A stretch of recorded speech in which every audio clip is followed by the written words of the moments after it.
जैसे कि हम देख रहे हैं कि आज महाराष्ट्र के साथ साथ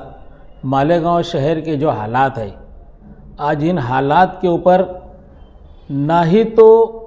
जिन लोगों ने इस शहर के अंदर अपना दबदबे की बात करते हैं, जो लोग इस शहर के अंदर मेरे एक इशारे पर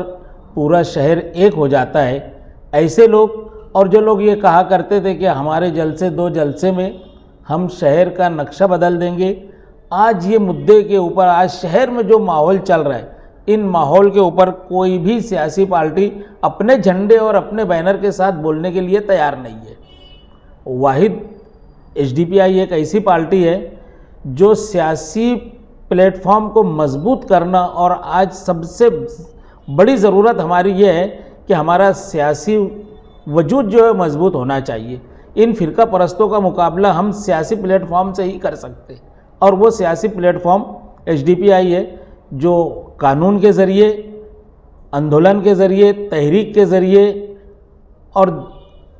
तहरीक और मोर्चों के साथ हम हमारे मसाइल को हुकूमत की आंखों में आंखें डाल करके अपने मुतालबात को मनवाने की, अगर किसी सियासी जमात के अंदर सलाहियत है तो वो एसडीपीआई है। पिछले दिनों किले का मसला हमारे सामने आया, और आए दिन किले के ऊपर फ़िरका परस्त ताकतें अपनी नज़र जमाए हुए हैं, और वो मुसलमानों को और अक़लियतों को दबाने के लिए वक्फे से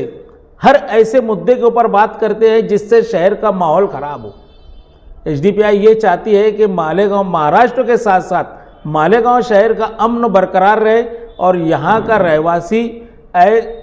आराम के साथ और अमन के साथ अपनी ज़िंदगी गुजर बसर करे। इन्हीं मुद्दों को लेकर के आने वाली फरवरी के हम दिन और तारीख और जगह का ऐलान करने वाले हैं, और जो हमारे मेहमान मुकर्रर आने वाले हैं उनका भी हम ऐलान